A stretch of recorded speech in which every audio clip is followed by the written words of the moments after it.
What is up, man? Welcome back to another YouTube video. Sa video na to, pag-uusapan natin, bibigyan ko kayo ng top 10 female nature na makakatulong sa inyo para ma-navigate nyo na maigi yung dating and relationships nyo. So sa mga bago sa channel ko, I'm Joms and I upload videos to help men gain control and leverage to their dating and relationships. Mainly, ang core topic ko dito is about polarity. Polarity meaning the natural attraction between the masculine and the feminine. So kung gusto mo maka-attract ng isang feminine na babae, yung loyal, loving, submissive, supportive na babae sa buhay mo, then you might want to improve your masculine energy and understand the feminine. Sakto to dahil ako mismo ay nasa journey ko to be the to be the to be the best masculine version of myself. So share ko sa channel ko yung mga natutunan ko as my life goes by. So kung gusto mo din ma-achieve ang best masculine version of yourself, subscribe ka lang sa channel ko dahil almost daily, weekly, nag-upload ako dito ng mga videos na for sure makakatulong sa'yo dahil nakatulong sa akin to at sa mga iba pang mga nanonood.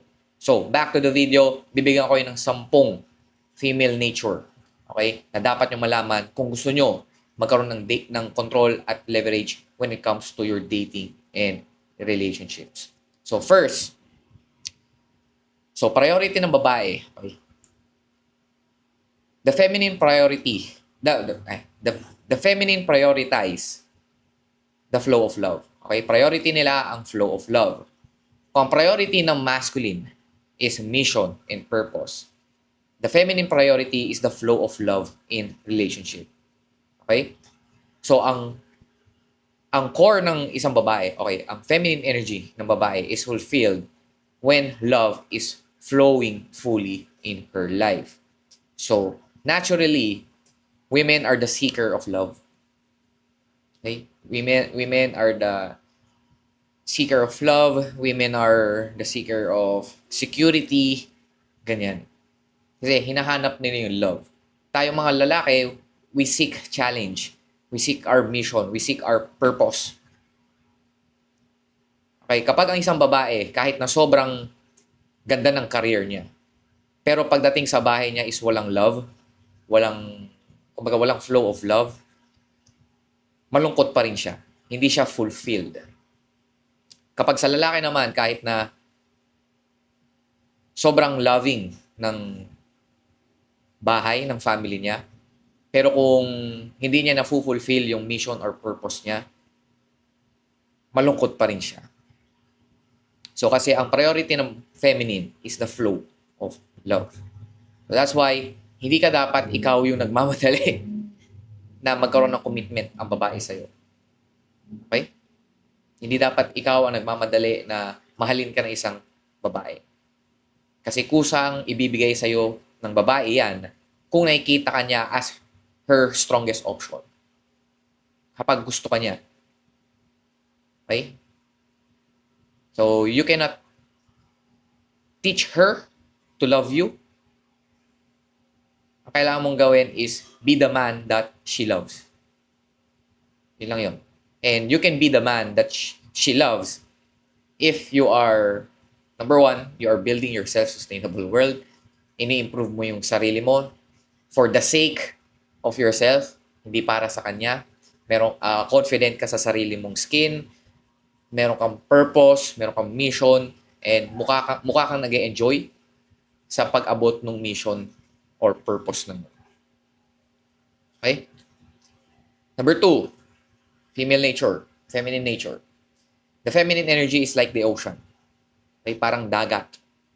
So, isipin nyo yung dagat, di ba parang wala siyang direction, pabago-bago yung alon, hindi mo maintindihan, ever-changing, kumbaga. So, kung isipin mo sa Earth, ang babae yung tubig. Yung lalaki, yung lupa. Yung tubig, ever-flowing. Okay, flow lang yan. Yung lupa, stable, grounded. Kaya grounded nga tawag eh. Grounded. Siya yung nagiging container sa tubig. Siya yung naghahawak sa tubig. Siya yung nag-reset ng boundaries. Siya yung nagsiset ng structure kung ano yung magiging shape ng tubig. Isipin nyo lagi, the feminine energy is like the ocean. Undirected Ever-changing, pabago-bago ng mood. Okay? So, usually, huwag kayong magagalit sa feminine if pabago-bago sila ng isip. Kasi pati sila, hindi rin nila maintindihan kung ano yung nararamdaman nila. Next, number 3, feminine nature grows by praise. So, while the masculine, tayong mga lalaki, we grow through challenge. Okay? Mas nag-grow tayo kapag china-challenge tayo. Yung feminine is nag-grow through praise and support. Kaya gusto ng babae yung attention and validation kasi napipraise sila through that one. Kaya gusto ng babae nako-compliment sila. Okay? So, para sa kanila, literal na ano yun, literal na drug. Yung attention and validation. So, in that way kasi mas nafe-feel nilang nag-grow and nagmamagnify sila. Kaya, nagsisik sila for attention. Nagsisik sila for validation. Next, feminine nature lives in the moment. Ibig sabihin, history is meaningless sa kanila. So, a woman's word is often a reflection of her current mood. Okay? Of her current mood. Ibig sabihin, pwedeng yung current mood niya ngayon is magbago after 5 minutes. At iba na yung sasabihin niya. Okay, for example, gusto mo ba ng hotdog? Sabi niya, no. Nag-no siya because feeling niya ayaw niya ng hotdog. Okay, sa mood niya ngayon, ayaw niya ng hotdog. Pero after 5 minutes, for example, gumanda yung mood niya, gusto niya na pala niya ng hotdog. Nung naubos mo na yung hotdog, bigla niya sinabi, gusto ko nga ng hotdog eh. Pero 5 minutes ago, sinabi niya, no, ayaw niya ng hotdog. It's because she says what she feels, not what she means. Okay? So, yung words niya is treat it like a poetry. Okay? Parang ine-express niya yung current emotional state niya. Next. Pangilan na tayo? Number 5. 1, 2, 3, 4. 1, 2, 3, 4, 5. Okay, 5. So, the feminine seeks fullness and hate emptiness. So, gusto niya laging napupuno siya. Okay? So, while yung masculine sa atin, we seek empty release. Okay? Kaya kung titingnan nyo is mas nare-relax tayo o mas sinisik natin yung fulfillment through release of tension sexually and sa lahat sa anumang bagay. Because ganun tayo. Kaya nga polarity. While the feminine seeks for fullness, tayo, we seek release. So, if the woman does not feel full of love, if hindi niya nararamdaman na full of love siya, usually, kukunin niya to sa ibang mga bagay, sa external things. Sa mga pakikipag-usap sa iba, sa pag-shopping, or sa pagkain. So, doon niya pupunuin yung sarili niya. So, if hindi niya nakukuha sa lalaki yon, if hindi niya nakukuha sa'yo yon, hindi niya nararamdaman na full of love siya sa'yo. Hindi siya full of love ng isang masculine. Hindi siya nabibigyan ng love ng masculine. Siya mismo yung gagawa ng paraan para maging puno. Para punuin yung sarili niya. So, mapupuno niya yan by talking to other women or to other men, by shopping, or by eating. Next, number 6 is meron silang unavoidable need to test the masculine. So, a woman will constantly test her man to know his capacity to remain grounded and undisturbed in his truth and purpose. So, itetest niya lagi yung emotional strength mo. Itetest niya lagi yung strength mo as a man. Kasi again, women are security-seeking creatures. So, they want the strongest options for them. So, itetest niya palagi. Kahit wala na kayo sa legal stage, kahit nasa dating stage na kayo, kahit nasa relationship na kayo, the test will continue. The test will continue. She will always test the man to see kung kaya niya bang pagkatiwalaan yung lalaking to sa buhay niya. Okay? Security-seeking creatures nga sila. So, ang gagawin niya is sobrang galing ng babae na maghanap ng weakness mo. Kumbaga sa armor mo, tutusok-tusukin niya. Alam niya kung paano hanapin yung weakest spot mo. Okay? Kasi gustong-gusto ng babae na maramdaman yung strength mo and gusto niyang maramdaman ay gusto niyang ma-ensure that you are trustable enough for her to submit. That's why tinetest niya lagi yung strength mo. Next is the desire to relax into a man's direction. Number 8. Meron siyang desire to relax into a man's direction. So that's why favorite nila, gustong-gusto ng mga babae yung mga leaders. A man that can lead. Okay? Gustong-gusto ng babae na kaya niyang pagkatiwalaan yung masculine leader niya to take charge. Okay? So she can relax into her feminine state. Para doon yan, para mas naano yung flow of love.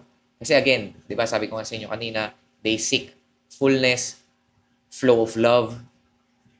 So whenever merong masculine guy, merong nag-contain sa kanila, merong structure, may nagbigay sa kanila ng structure in order for them to relax into their feminine state, then mas magiging sweet, submissive sila, mas magiging feminine silang babae. Okay? So, they crave for the gift of masculine clarity and decisiveness. So she can feel love. Okay, the fullness of love. Kaya niyang i-flow yan sa mga maraming bagay.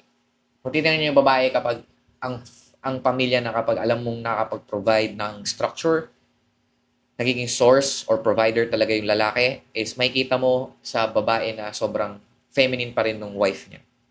Na nakikita mo na ang ganda ng bahay, namumulaklak yung mga halaman, lumalaki na maayos yung mga anak, healthy, nakakapagluto ng masarap. Kumbaga, sa tingin ko, tayo yung source. Tayong masculine yung source of love. At ang babae is yung receiver ng love. Sila yung flow of love. So, for example, sa Avatar, yung Avatar na yung Last Airbender, yung si Aang, hindi yung mga Blue Boys. Iba yung mga Blue Boys na Avatar. Yung Avatar, The Last Airbender. Kapag waterbender ka, pag bender ka, hindi ka makakapag-bend ng walang source. Kunwari, waterbender ka, hindi ka makakapag-waterbend kung walang water. Kailangan mo yung source. So, yung mga waterbender, binibend nila yung kung ano nung pwede nilang kayang gawin sa tubig.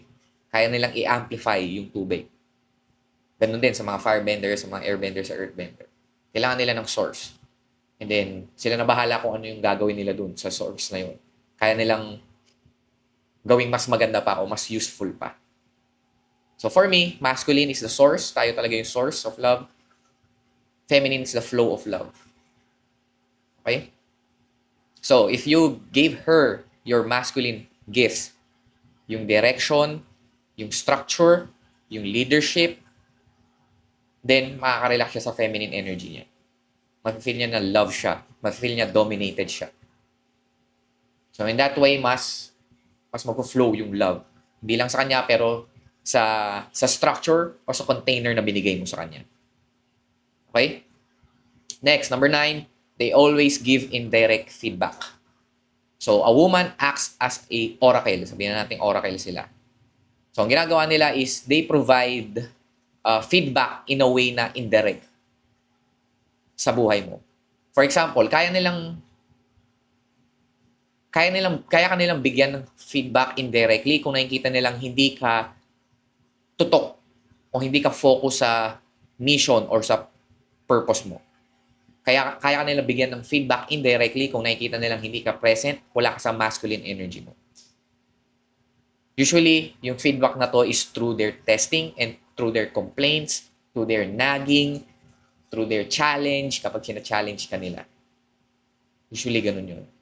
Kapag nagiging mas masculine sila sa iyo, usually feedback nila yon na, uy, wala ka na sa masculine energy mo. So, napipilitan ako mapunta sa masculine energy ko kasi hindi ko na nakikita na nasa masculine side ka. So, and yung feedback na yon is indirectly nilang binibigay. Again, ginagawa nila to subconsciously, ha? Subconsciously nila to ginagawa. Itong female nature na to, feminine nature na to. And lastly, meron silang duality. Okay? Meron silang duality, ang tawag ko dito, sweet angel and toxic bitch duality. So, meron talagang, sa babae, lalabas yung pagiging sweet angel nila at lalabas yung pagiging toxic bitch nila. So, meron silang duality. Because the feminine includes both the goddess of light and the goddess of destruction. Kaya sinasabi ko sa inyo, a woman can amplify your life for the better, or one woman can destroy your life. So, meron talaga silang duality. Lalabas at lalabas yung pagiging sweet niya, pagiging submissive niya, pero lalabas at lalabas din yung ugali niyang bitchy siya. Okay? Kaya pinaka gusto niya sa lalaki is yung kayang i-handle yung both state niya. Okay? Kayang i-tame yung toxic bitch state niya. Kayang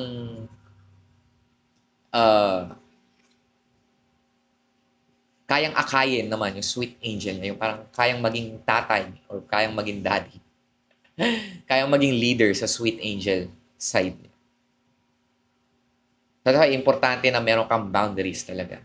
Kaya mong i-handle yung duality of a feminine. Okay? Kailangan makita niya na fearless ka kahit na makita niya yung toxic bitch niya. Pakita niya yung bitch side niya. Fearless ka. Kaya mong i-reinforce yung boundaries mo. Hindi ka titiklop sa kanya. Hindi mawawala yung spine at yung bayag mo kapag nagiging bitch siya. Kaya mong mag-reinforce ng boundary. Ibig sabihin, naging bitchy. Nagkaroon siya ng bitchy attitude. Kaya mo siyang i-call out. Hindi ikaw yung yes man. Dinisrespect ka niya, kaya mong i-call out yun. Hindi ka natatakot i-call out siya. Kaya mong i-reinforce yung boundaries mo. Kaya mong mag-walk away. Kaya mong mag-pull back. In that way, alam niya, magkakatiwalaan ka niya with her life. Kasi alam niyang kaya mo siyang i-handle. Alright? So that's the 10 feminine nature or female nature na makakatulong sa inyo in order for you to navigate your dating and relationships. Again, usually ang mga problema sa guys is kapag nalaman nila itong female nature na to, itong feminine nature na to, is nagagalit o nagiging bitter sila. Okay? Hindi dapat kayo maging bitter o magalit sa babae kasi pinrogram na silang ganun. Subconsciously na nilang ginagawa yan. So kapag nagalit ka sa kanila, para ka nagalit dahil umaacting na parang aso yung aso. Nagagalit ka dahil kulay green yung dahon. O nagagalit ka dahil mainit yung araw. In which, ganun na talaga sila nakaprogram. Ganun na talaga, andun na sa DNA na nila yon, instruction na nila na maging ganun. So what you can do is paano magagamit tong knowledge na to into your advantage para makuha yung buhay na gusto mo. Yung babaeng gusto mo. Once kasi aware ka na, you can now recalibrate. You can now do the things in order for you to get what you want in life. So all you need to do is to understand the feminine, understand their nature, and from there on, magiging madali na lang sa'yo yung dating and relationship. Masasabi mo na, kaya nangyari nun kasi ganito. Kaya ginawa niya to kasi ganito. Kaya nakuha ko yung babae kasi ganito. Kaya nag-pull back siya, naging cold siya kasi ganito. So, nakakapag-assess ka na. Once na nakakapag-assess ka, nagkakaroon ka ngayon ng reflection, and yung reflection, from your reflection, nakakapag-recalibrate ka. Nakakagawa ka ng panibagong mong strategy, panibagong mong plano sa next moves mo. In which nag-i-improve ka kapag ganun yung ginagawa. So, if you want to know more about sa mga tinuturo kong diskarte pagdating sa mga babae, you can join my email newsletter for free kung saan nagbibigay ako ng mga daily advice that will help you gain leverage and control sa iyong dating and relationships. So, kung palagi ka nababasted, na-friendzone at na-reject, natutorpe, at gusto mo maging best masculine version mo, then you might want to check the link sa description box, andyan sa baba, or nasa bio ko, libre lang yan. And I'll see you on the next one. Let's go.